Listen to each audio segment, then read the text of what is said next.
લોકમત ન્યૂઝમાં આપનું સ્વાગત છે। વડોદરા શહેરમાં યોજાનારી વડોદરા મહાનગરપાલિકાની ચૂંટણીને લઈ રાજકીય ગરમાવો દિવસોને દિવસે તેજ બની રહ્યો છે। 26મી એપ્રિલે ચૂંટણી યોજાનાર છે અને 28મી એપ્રિલે પરિણામ જાહેર થવાનું છે। ઉમેદવારી ફોર્મ ભરવાની પ્રક્રિયા ગઈકાલે પૂર્ણ થતાં હવે રાજકીય પક્ષોએ પ્રચારનો વિધિવત રીતે પ્રારંભ કરી દીધો છે। આજરોજ વડોદરામાં ગુજરાતના નાયબ મુખ્યમંત્રી હર્ષ સંઘવી શહેરની મુલાકાતે આવ્યા હતા। તેઓએ સ્થાનિક સ્વરાજ્યની ચૂંટણીના પ્રચાર અંતર્ગત જનસેવા સંકલ્પ કાર્યક્રમમાં ઉપસ્થિતિ નોંધાવી હતી। આ કાર્યક્રમ કાલાઘોડા સર્કલ પાસે આવેલ કીર્તિ મંદિર ખાતે યોજાયો હતો। કાર્યક્રમ દરમિયાન વડોદરા મહાનગરપાલિકાની ચૂંટણીમાં ભાજપ દ્વારા જાહેર કરાયેલ તમામ 76 ઉમેદવારોને જનસેવા સંકલ્પ લેવડાવવામાં આવ્યો હતો।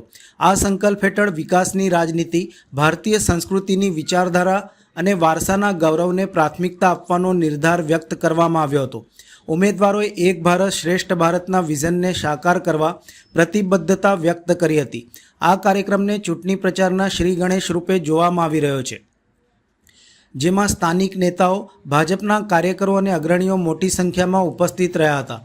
કાર્યક્રમ પૂર્ણ થયા બાદ નાયબ મુખ્યમંત્રી હર્ષ સંઘવીએ સામાજિક અને ઉદ્યોગ ક્ષેત્રના આગેવાનો સાથે ખાનગી હોટલમાં એક બેઠક યોજી હતી। ત્યારબાદ તેઓ વોર્ડ નંબર 1, 3 અને 6માં પ્રચાર માટે પહોંચ્યા હતા। અંતમાં જિલ્લા ભાજપ કાર્યાલય શ્રી કમલમ ખાતે કાર્યકર્તાઓ સાથે બેઠક યોજાઈ હતી। હવે ચૂંટણી નજીક આવતા ઉમેદવારો મતદારો સુધી પહોંચીને પોતાના પક્ષને વિજય અપાવવા માટે પ્રચારમાં સંપૂર્ણ રીતે ઝંપલાવશે અને તેમના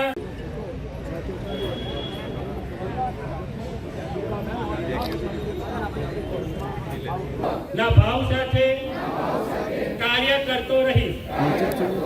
હું જનસેવા એ જ પ્રભુ સેવા ના મંત્ર ભાજપની પંચનિષ્ઠામાં વિશ્વાસ ધરાવું છું।